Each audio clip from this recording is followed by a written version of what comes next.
Average reaction rate और instantaneous reaction rate को पढ़ने के बाद अब हम पढ़ेंगे factors which influence the rate of reaction. तो अब हम पढ़ने जा रहे हैं उन फैक्टर्स के बारे में जो रेट ऑफ रिएक्शन को इन्फ्लुएंस करते हैं। तो सबसे पहले हम पढ़ेंगे कंसंट्रेशन ऑफ रिएक्टेंट्स। तो आप देख सकते हो कि जो रिएक्शन रेट है वो डायरेक्टली प्रोपोर्शनल है कंसंट्रेशन पे, रिएक्टेंट्स की कंसंट्रेशन पे। तो जितनी ज्यादा कंसंट्रेशन में आप रिएक्टेंट्स लोगे उतना ही फास्ट आपका रिएक्शन होगा। और अगर मैं गैसियस रिएक्शन की बात करूं तो गैसियस रिएक्शन में प्रेशर जो है वो इंक्रीज करोगे तो ही रिएक्शन रेट जो है फास्ट होगा। So in gaseous reactions the increase in pressure increases reaction rate. ऐसा क्यों?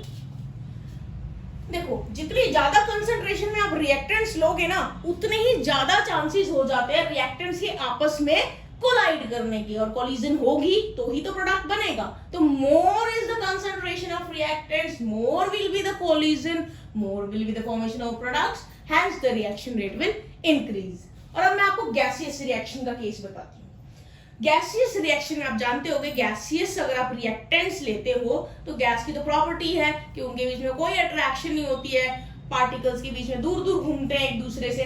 तो अगर हम उस पर प्रेशर को इंक्रीज कर देते हैं, सी इंक्रीज इन प्रेशर, तो प्रेशर को इंक्रीज करने से जो पार्टिकल्स है गैस के वो एक दूसरे के क्लोज आ जाते हैं, और क्लोज आने से उनके कोलिजन के चांसेस ज्यादा बढ़ जाते हैं, प्रोडक्ट फॉर्मेशन के चांसेस ज्यादा बढ़ जाते हैं, इसीलिए रिएक्शन रेट भी बढ़ जाती है। Now the second factor is temperature.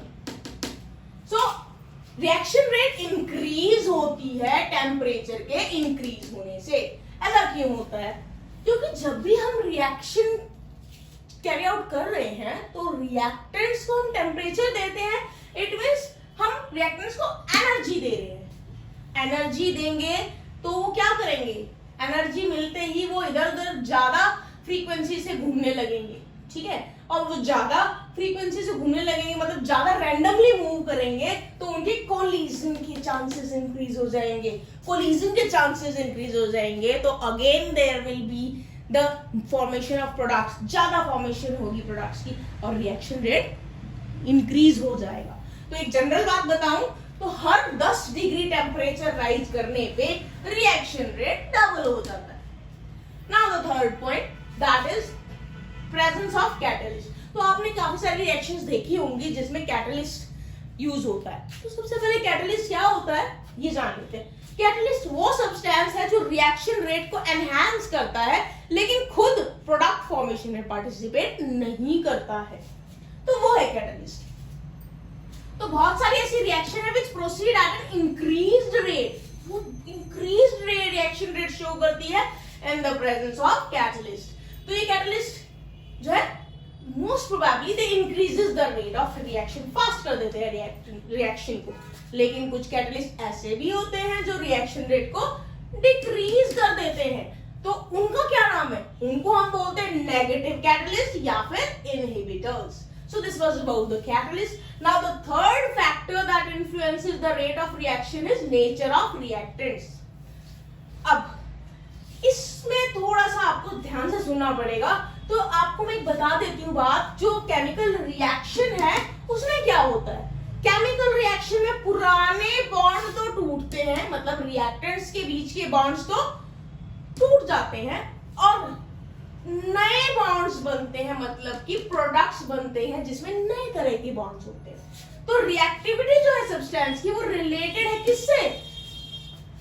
To the age with which the specific bonds are broken और फॉर्म। मतलब कि पुराने बॉन्ड जितना जल्दी टूटेंगे और नए बॉन्ड जितना जल्दी फॉर्म होंगे तो रिएक्शन जो है, रिएक्शन का रेट उतना ही ज्यादा होगा। अगर पुराने बॉन्ड इजीली टूटेंगे ही नहीं और नए बॉन्ड्स इजीली बनेंगे ही नहीं तो रिएक्शन रेट तो डिक्रीज होगा। वो मैं आपको एक एग्जांपल के साथ बताती हूँ। ये एग्जांपल है, आप देख सकते हो, इसमें आप देख सकते हो ये और ये दोनों एक जैसे से लग रहे हैं, बस यहाँ पे नाइट्रोजन लिखा हुआ है N और वहां पे कार्बन लिखा हुआ है C। तो ये फास्ट रिएक्शन है, ये स्लो रिएक्शन है।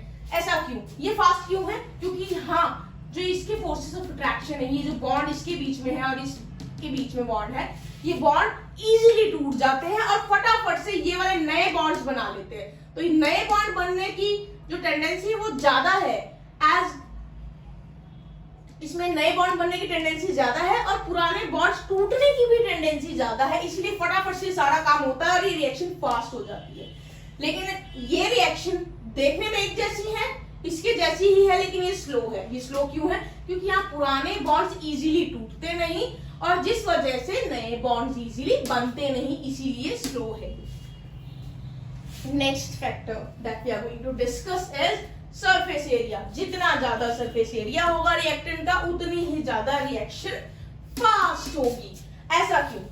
जब सरफेस एरिया इंक्रीज होता है तो उसमें अपॉर्चुनिटी भी ज्यादा है रिएक्टेंट से कोलाइड होने की, और जितनी ज्यादा कोलिजन और उतना ज्यादा रिएक्शन रेट इंक्रीज होगा। तो इसीलिए ही अगर मैं आपको एक एग्जांपल दूं इस चीज को समझाने के लिए, दो एग्जांपल्स दूंगी मैं।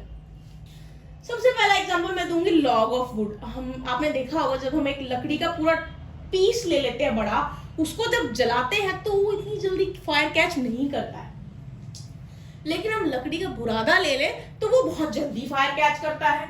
ऐसा क्यों? क्योंकि जो बुरादा है लकड़ी का, उसका सरफेस एरिया ज्यादा है। सरफेस एरिया ज्यादा होने से वो जल्दी वहां पे वो फायर कैच कर रहा है। लेकिन लॉग ऑफ वुड जो सॉलिड है, जिसका सरफेस एरिया कम है, उसमें रिएक्शन रेट भी स्लो है। एक और एग्जांपल बताती हूं मैं आपको। लैब में आपने सबने वो पॉप साउंड वाला एक्सपेरिमेंट तो सुना ही होगा। जो पॉप साउंड वाला एक्सपेरिमेंट है उसमें हम क्या करते हैं? जिंक लेते हैं, उसमें एसिड डालते हैं, मतलब कि metals react with acid, okay, and hydrogen gas is released. Pop sound आती है जब हम जल्दी माचिस उसके पास लेके जाते हैं। तो मुझे पॉप साउंड के बारे में कुछ नहीं बात करनी यहाँ पे, मुझे बात करनी है कि अगर मैं वहां पे जिंक का सॉलिड पीस ले लूं और मैं जिंक डस्ट लूं, तो दोनों का कंपैरिजन करूं तो जिंक डस्ट ज्यादा इजीली जो है वो पॉप साउंड क्रिएट करती है as compare to the zinc pieces if we take. क्यों? क्योंकि जिंक डस्ट का सरफेस एरिया ज्यादा है। तो more is the surface area, higher is the rate of reaction. तो मोस्टली जो रिएक्शंस होती हैं उसमें रिएक्टेंट्स को पाउडर्ड स्टेट में लिया जाए तो ज्यादा बेहतर रहेगा। Now the sixth factor that influences the rate of reaction is exposure to radiations. ये जो कुछ रिएक्शंस होती है, जैसे कि फोटोकेमिकल रिएक्शंस हैं, जो कैरी आउट होती है सनलाइट की प्रेजेंस में। नाम ही फोटो हो गया, इट मींस लाइट, तो लाइट की प्रेजेंस में ये रिएक्शन कैरी आउट होती है। Sunlight is the best source of light. तो ये एग्जांपल आपके लिए मैंने दिया है। सभी रिएक्शंस के लिए नहीं है, ये सिर्फ उन रिएक्शंस के लिए जिनको एक स्पेशल कंडीशन चाहिए लाइट की, that is photochemical reaction. So these were the factors which influences the rate of reaction. Now let us discuss the dependence of reaction rate on concentration, जो कि हम पहले भी देख चुके हैं कि रिएक्शन रेट किस तरह से कंसंट्रेशन पे डिपेंड करता है। लेकिन हमें अब जो dependence of reaction rate on concentration पढ़नी है वो इसलिए पढ़नी है ताकि हम रेट लॉ एक्सप्रेशन को पढ़ सके। सो मैंने यहाँ पे एक ग्राफ बनाया है। यहाँ पर इस साइड पे है कंसंट्रेशन किसी की भी रिएक्टेंट की या प्रोडक्ट की, इधर मोल्स पर लीटर में, और इधर है टाइम। ओके, तो आप देख सकते हो कि यहाँ से रिएक्शन स्टार्ट होता है जब time t is equal to 0 है। देखो यहाँ पे 0 होगा, तो यहाँ पे रिएक्टेंट्स की कंसंट्रेशन मैक्सिमम और टाइम के साथ वो डिक्रीज होती चली जा रही है, देखो। और अगर मैं प्रोडक्ट्स की बात करूँ तो टाइम t 0 है जब, तो प्रोडक्ट्स की कंसंट्रेशन 0 है और टाइम के साथ धीरे धीरे ही इंक्रीज होती चली जा रही है। ये तो आप और हम पहले भी पढ़ चुके हैं। तो जो रिएक्शन जब चलती है during the reaction with the passage of time, time के साथ क्या होता है, रिएक्टेंट्स कंज्यूम हो जाते हैं और प्रोडक्ट्स बनते हैं। इसका मतलब कि रिएक्टेंट्स की कंसंट्रेशन टाइम के साथ डिक्रीज हो जाती है और प्रोडक्ट्स की कंसंट्रेशन टाइम के साथ इंक्रीज हो जाती है। नाउ द रिलेशनशिप, जो रिलेशनशिप है, क्या कौन सा relationship? Rate of chemical reaction और कंसंट्रेशन ऑफ रिएक्टेंट स्पीसीज के बीच में जो रिलेशनशिप है, वो रिलेशनशिप दिया था गोल्डबर्ग और बाग ने 1864 में। और किस फॉर्म में दिया था, क्या नाम दिया था उसने इस रिलेशनशिप का? इस रिलेशनशिप का नाम उसने दिया था लॉ ऑफ मास एक्शन, जो हमें यहाँ पे पढ़ना है। तो इस लॉ के अकॉर्डिंग क्या मतलब, ये लॉ कहता क्या है? तो इस लॉ के अकॉर्डिंग क्या कहा गया है, at a a given temperature, the rate of chemical reaction is directly proportional to the product of molar concentrations of the reacting species raised to the power their stoichiometric coefficient। मतलब कि अगर temperature, एक given temperature की बात करें, एक fixed temperature की बात करें, तो जो रेट ऑफ रिएक्शन है वो डायरेक्टली प्रोपोर्शनल है किसके, सभी रिएक्टेंट्स की मोलर कंसेंट्रेशन के प्रोडक्ट के, और उन मोलर कंसेंट्रेशन के ऊपर उनके स्टोइशियोमेट्रिक कोएफिशिएंट आएंगे, उसके रेज टू द पावर। तो ये क्या कहता है वो हम यहाँ इक्वेशन की फॉर्म में पढ़ेंगे। एक रिएक्शन कंसीडर करते हैं, जनरल रिएक्शन, जिसमें small A capital B, sorry small A small capital A है, एक ये रिएक्टेंट है, यहाँ पे स्मॉल ए इंडिकेट करता है इसका स्टोइशियोमेट्रिक कोएफिशिएंट, और ये कैपिटल ए है रिएक्टेंट। ऐसे ही स्मॉल बी है स्टोइशियोमेट्रिक कोएफिशिएंट और कैपिटल बी है रिएक्टेंट। यहाँ पे small C stoichiometric coefficient, capital C is the reactant and it gives the product. तो according to the law of mass action, किस तरह से हम इसकी रिएक्शन रेट लिखेंगे, इसने क्या बोला था, इसने बोला था रिएक्शन रेट डायरेक्टली प्रोपोर्शनल है रिएक्टेंट की molar concentration raise to the power to the stoichiometric coefficient, और ये सारे के सारे रिएक्टेंट है, इन सबके प्रोडक्ट के डायरेक्टली प्रोपोर्शनल है। तो देख सकते हो आप, मैंने सारे रिएक्टिंग स्पीसीज यहाँ लिखे हैं और raise to the power to the stoichiometric coefficient लिखे और ये प्रोडक्ट में लिखे। तो ये जो प्रोपोर्शनैलिटी साइन है ये हटाना भी तो है, क्योंकि प्रोपोर्शनैलिटी साइन का यूज करके तो आप न्यूमेरिकल सॉल्व करोगे नहीं, इक्वल टू साइन होना चाहिए। तो इक्वल टू साइन हटाने के लिए हमें कांस्टेंट लगाना पड़ता है, ये कांस्टेंट यहाँ पे हमने लगाया के, स्मॉल के। सो ये के क्या है, इसको हम बोलते हैं रेट कांस्टेंट। अभी अभी हमने पढ़ा कि जो रिएक्शन रेट है वो डायरेक्टली प्रोपोर्शनल है प्रोडक्ट के रिएक्टिंग स्पीसीज की मोलर कंसंट्रेशन के प्रोडक्ट के raise to the power to the stoichiometric coefficient. ये देख सकते हो आप, अभी मैंने जो रिएक्शन लिखी थी, तो प्रोपोर्शनैलिटी साइन हटाया तो यहाँ पे के आ गया विच इज अ कांस्टेंट, और यहाँ पे ये है रेट कांस्टेंट। तो अगर मैं सभी के सभी रिएक्टेंट्स की मोलर कंसंट्रेशन को यूनिटी ले लूं, मतलब कि 1 मोल पर लीटर ले लूं, तो रिएक्शन रेट किसके इक्वल आ जाएगा, रेट कांस्टेंट के इक्वल आ जाएगा। तो रेट कांस्टेंट किसी भी रिएक्शन के लिए एक फिक्स टेम्परेचर पे क्या होगा, वो होगा रिएक्शन रेट के इक्वल। तो rate constant rate of reaction के इक्वल आ जाएगा अगर मोलर कंसंट्रेशन सभी रिएक्टेंट की यूनिटी है। Okay, so now let us discuss the characteristics of rate constant. ये जो के हमने रेट कांस्टेंट के बारे में भी पढ़ा है, तो इसकी कुछ कैरेक्टरिस्टिक्स पढ़ लेते हैं। तो सबसे पहली कैरेक्टरिस्टिक है rate constant is a measure of reaction rate. Obviously ये रिएक्शन रेट का ही मेजर होगा, क्योंकि हम देख सकते हैं कि rate of reaction is equal to k, rate constant के इक्वल है। तो रेट कांस्टेंट तो सीधा सीधा आपको रिएक्शन रेट की मेजरमेंट देगा। तो जितनी, और वो भी डायरेक्टली प्रोपोर्शनल, देख सकते हो reaction rate is equal to K when the molar concentration of reactants is unity. तो जितना ज्यादा वैल्यू होगी के की, मतलब कि रेट कांस्टेंट की वैल्यू जितनी लार्ज होगी उतनी ही ज्यादा रिएक्शन रेट ज्यादा होगी, मतलब फास्टर रिएक्शन होगी, और जितनी कम वैल्यू होगी आपकी रेट कांस्टेंट की उतनी ही स्लो रिएक्शन होगी। Second point is different reactions have different values of के। आप ये नहीं कह सकते हो कि सभी रिएक्शन जितनी भी है सबकी के की वैल्यू सेम रहेगी, नहीं होती सेम। सारी रिएक्शंस के लिए के की वैल्यू डिफरेंट होती है। In fact the value of के changes with temperature.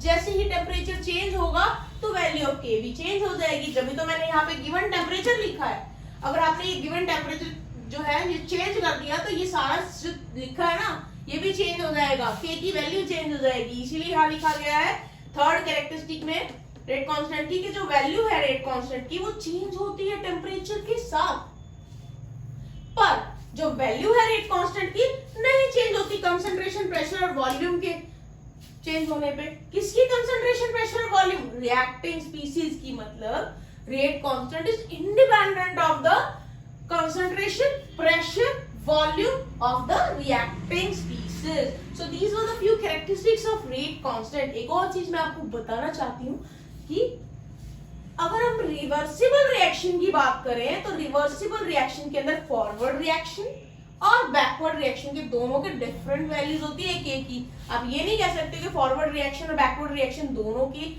Rate constant की वैल्यू सेम है वो डिफरेंट होती है। Now let us discuss the difference between the reaction rate and the reaction rate constant. अभी हमने पीछे पढ़ा था कि रिएक्शन रेट क्या होता है और रिएक्शन रेट कांस्टेंट क्या होता है, इनके बीच में डिफरेंस अब हम पढ़ने वाले हैं। तो सबसे पहले रिएक्शन रेट क्या होता है? रिएक्शन रेट और we can say rate of reaction is the change in the molar concentration of reactants per unit time. मतलब कि टाइम के साथ जो रिएक्टेंट्स की मोलर कंसंट्रेशन में चेंज आ रहा है, किस रेट पे आ रहा है, वो होता है रिएक्शन रेट या rate of reaction. Reaction rate constant क्या है? ये एक कांस्टेंट है, प्रोपोर्शनैलिटी कांस्टेंट है and it is equal to the reaction rate. ये रिएक्शन रेट के ही इक्वल है, लेकिन कब? जब मोलर कंसंट्रेशन सभी रिएक्टेंट्स की यूनिटी होती है। अभी हमने पीछे पढ़ा भी था। अब आ जाते हैं सेकंड पॉइंट पे रिएक्शन रेट के। It's value at any instant of time depends upon the molar concentration of the reactants at that time. अगर मैं इसकी वैल्यू की बात करूं तो मैं किसी भी इंस्टेंट पे अगर मैं रिएक्शन रेट जानना चाहती हूं तो वो किस पे डिपेंड करेगा? वो डिपेंड करेगा मोलर कंसंट्रेशन पे, उस टाइम पे जो भी रिएक्टेंट्स की होगी। अब आ जाते हैं रिएक्शन रेट कांस्टेंट के सेकंड पॉइंट पे। इसकी जो वैल्यू है इंडिपेंडेंट है मोलर कंसंट्रेशन से। आपको मैंने पहले पीछे बताया था कैरेक्टरिस्टिक्स में रिएक्शन रेट कांस्टेंट के बारे में, के कैरेक्टरिस्टिक्स के बारे में, कि इसकी वैल्यू इंडिपेंडेंट होती है मोलर कंसंट्रेशन जो होती है ना रिएक्टेंट्स की, उससे इंडिपेंडेंट होती है। मतलब कि रिएक्टेंट्स की कंसंट्रेशन मोलर कंसंट्रेशन पे ये डिपेंड नहीं करता, ये डिपेंड सिर्फ टेम्परेचर पे करता है। हम इसकी कैरेक्टरिस्टिक्स में ये पढ़ चुके हैं।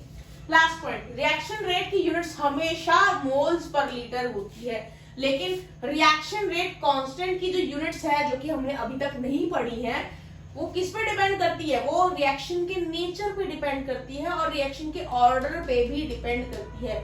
तो हमने अभी ऑर्डर ऑफ द रिएक्शन भी नहीं पढ़ा है, आगे हम पढ़ने वाले हैं कि ऑर्डर्स क्या होती है रिएक्शन की, और ऑर्डर्स पढ़ेंगे तो साथ में वहीं पे रिएक्शन रेट कांस्टेंट की यूनिट्स भी हम पढ़ेंगे।